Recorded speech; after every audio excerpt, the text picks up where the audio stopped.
Judgment in the appeal of Zakrzewski against the Regional Court in Łódź. Lord Sumption will give the judgment in this case. This is the latest of a long succession of cases to reach the Supreme Court about the European Arrest Warrant. Under Part 1 of the Extradition Act 2003, the United Kingdom must execute a properly drawn extradition warrant issued by a judicial authority in a country party to the European Framework Agreement, governing such warrants, except in very carefully circumscribed cases defined in the Act. In this case, Mr. Zakrzewski has contended that an extradition warrant issued by a regional criminal court in Poland cannot be executed in the United Kingdom because it does not contain the minimum information required by the Act. The argument is extremely technical. In a case where a warrant is issued against someone who has already been convicted in the other country, one of the items of information which the United Kingdom Act requires to be included in the warrant is the sentence imposed on him. The relevance of this information is that under the Act there are minimum sentences which must have been imposed before the offence can qualify as an extradition offence. Mr. Zakrzewski was convicted in Poland on 4 separate occasions of offences of violence and dishonesty and was given suspended sentences of imprisonment. The warrant for his extradition specified the sentence passed on each of those 4 occasions. In Mr. Zakrzewski's case, the warrant specified the 4 sentences which had been imposed on those occasions, and subsequently, however, he committed further offences which caused the suspended sentence to be activated, but absconded to the United Kingdom before he could serve them. An extradition warrant was issued by the relevant Polish court, and he was arrested in England and brought before Westminster magistrates. When the extradition proceedings were in progress, Mr. Zakrzewski applied in Poland to have the 4 individual prison sentences imposed upon him consolidated into a single sentence. The consolidation of separate prison sentences is a procedure common to Poland and a number of other countries, which will normally result in a single sentence being imposed, which is shorter than the aggregate of the separate individual sentences.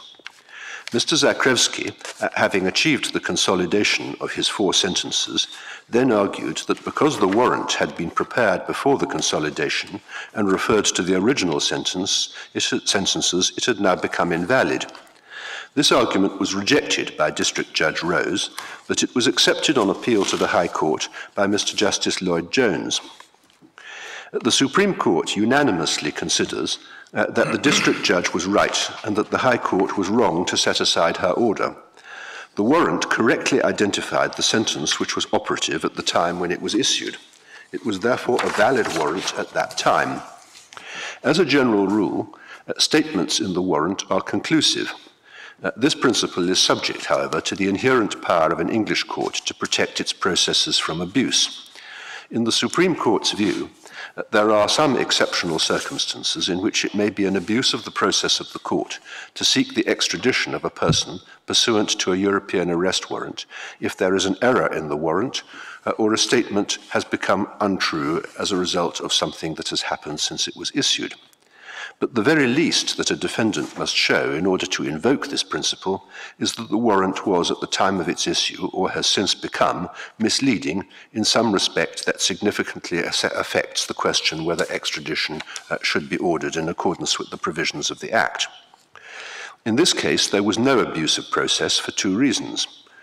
First, the uncontested evidence of Polish law is that the original sentences remained valid sentences, notwithstanding that as a result of the consolidation, those sentences would now be satisfied by a shorter period of imprisonment actually served. The second reason is that although after consolidation, the warrant no longer stated how long Mr. Zakrzewski would have to serve, subject to remission and parole, the difference was in fact irrelevant because both the original sentences and the consolidated sentence exceeded the minimum necessary under the Act for extradition to be available. The warrant therefore is and always was a valid warrant which it was the duty of the English court to execute. The result would normally be that the appeal should be allowed and the order of the district judge restored.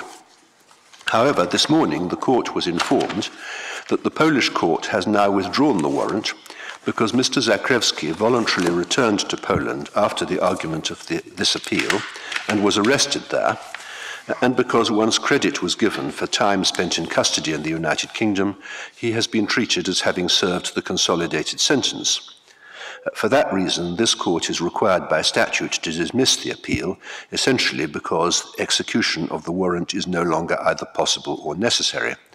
The final paragraph of my judgment, as handed down in hard copy, has therefore been changed to reflect this fact, and the authentic version will be found in paragraph 17 of the version of my judgment which will appear on the Supreme Court's website.